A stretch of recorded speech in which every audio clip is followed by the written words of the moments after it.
Welcome everyone to Lifelong Learners. In today's episode, I want to talk about autism and mental health from my own lived experience. If you want to listen to more episodes, just subscribe to my YouTube channel at Lifelong Learners Pod. Join me as I talk about autism and mental health from my lived experience. I am your host, Holly Tetreault. For me, being a young woman on the autism spectrum, there are many challenges, but I also have many different things that I am good at. One thing I do struggle with is staying on top of doing my household chores, or I forget to do them. I have Karen from the United Arc helping me to make a chore chart to better manage doing my chores, going to appointments, and having downtime with my mom. Also writing podcasts and, prepping my meals. Having someone helping me make a chore chart takes the stress away of remembering what I need to do each day. And I can focus on things that make me happy. There are times where I am too stressed out or I did too much in one day that I need to step back and take care of myself. Sometimes I don't even realize that I am resisting the need to stim, and once I do start stimming, my feelings are so big. It's hard for me to control how I feel in the moment. Taking away a person's right to be who they are isn't fair. Being able to stim is telling myself that I can accept myself for who I am. And it's been hard for me to be accepting of myself. I've been on this journey of self-discovery, and every day I'm learning something new about myself. Being open to people about having autism hasn't always been easy. When I was younger, this was before I got my autism diagnosis. One of my classmates in 4th grade said that I was weird or that I was acting funny. This person made me feel upset and uncomfortable.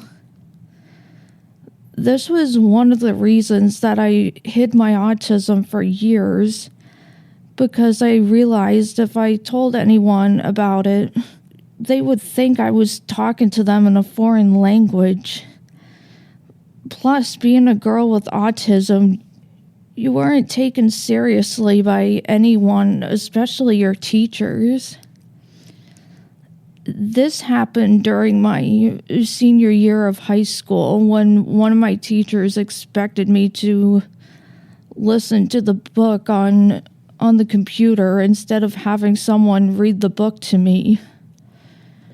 My mental health had actually declined before my senior year of high school, and I spent a few weeks in Brattleboro retreat because I came off of all of my antidepressants and anti-anxiety meds.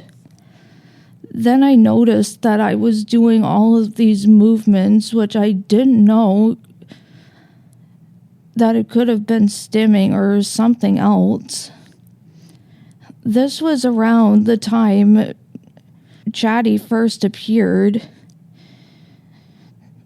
This was when I was going through a hard time in my life and a big life change. Graduating high school.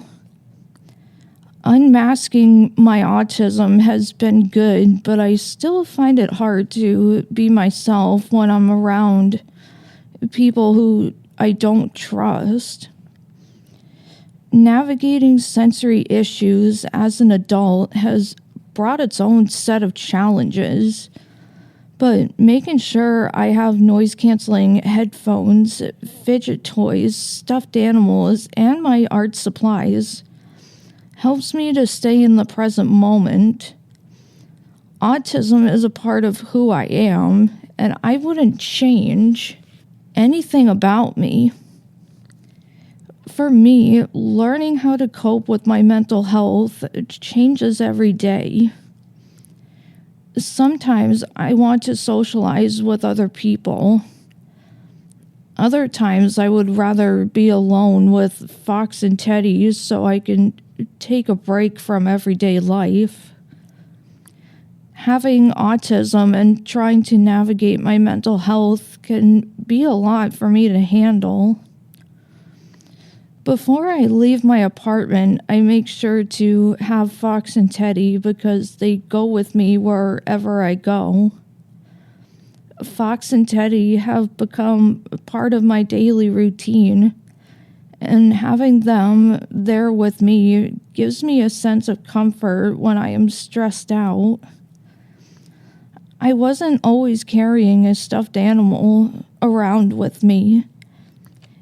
It started with a couple of My Little Ponies that I would carry around in a bag. As the years went on, I noticed when I needed to calm down that I liked soft textures, and stuffed animals were the perfect soft texture. I was going to therapy before I got my autism diagnosis, and seeing a therapist has helped me to manage my stress. Being there to answer any questions I have and just listening to everything I say and offering suggestions to cope with the situation or problem. I deal with a lot of anxiety and sensory sensitivities. When I am out in public, I find it hard to be in crowded places for long periods of time. Also, when crowded places are too loud, I find myself wanting to leave or avoiding the situation altogether. Over the years, I have been trying to find the balance between too much sensory input and what I can handle for sensory input. Each day with my autism is different. Some days I can function and do what I need to do. Other days, the sensory input around me can be too much and it will cause me to melt down. But this gives me an opportunity to take care of my body. Even if I just need to take a nap or have some time to myself, I tell myself that it's okay to feel how I am feeling, but making sure that my feelings don't completely spiral out of control. Sometimes just taking a step back and taking a couple of deep breaths is all my body needs to calm down. Everybody is different and has their own ways of coping with stress. Another strategy I use is my art, because getting my stress and frustration out through art has not only helped with my stress, but it gives me something to laugh at instead. When I get stressed about politics and disability rights, I use my art as a way to get out some of that anger and frustration in a creative way. One of my most recent drawings is a rocket, and this rocket I talk about, I want to put our president and everyone else who is dumb and stupid into my rocket and blast them to the moon. My sketchbook is a way for me to get creative with stress instead of getting angry and frustrated. There are many ways to cope with stress, but I find doing my podcast and being creative with my art has helped me to manage my stress in this world that we're living in today that is full of hate and lies. But I hope when people listen to my podcast that they can see past the lies that our president is putting out there. Also, having my journal where I can write about the stressors of each day helps with any anxiety I have before I go to bed. I find that keeping myself busy during the day, doing art, writing my podcasts, and spending time with my mom, it makes me happy. Drawing and making art is a way for me to take a break from this overwhelming world. It's also helped me to manage my emotions around politics because I always laugh when I mention putting the president and his whole administration into a rocket and blasting them to the moon. I'm trying my best not to let everything our president is saying about autism bother me because I know he's lying about it. It's not like I'm not angry or upset about what's happening in the world right now. I am channeling those feelings in a more productive way through doing my podcast and letting people know what our president is saying about autism isn't true, and the lies need to stop. The autism community has had enough of your lies and won't stop speaking up until we get fair rights and more services for individuals with disabilities. Disability rights are human rights. In these challenging times, I find it hard to take a step back from what is going on with all the false information going around about autism, but I have to remind myself that it's okay to be who I am. My podcasts are a way for me to tell people my autism story and get the facts out there. There are too many people saying negative things about the autism community, and it needs to stop. It's hurtful to hear things like, oh, you can't have a job or you can't contribute anything to society, and that's not true.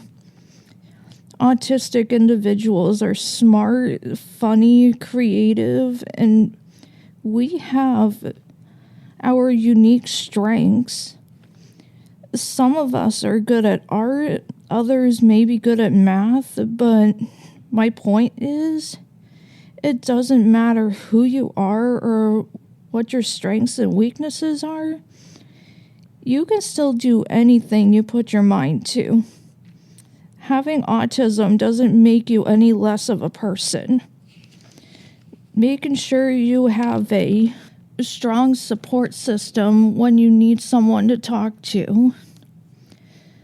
I find that when I go to any medical appointments, I bring my stuffed animals and my fidget toys to help with any anxiety I have.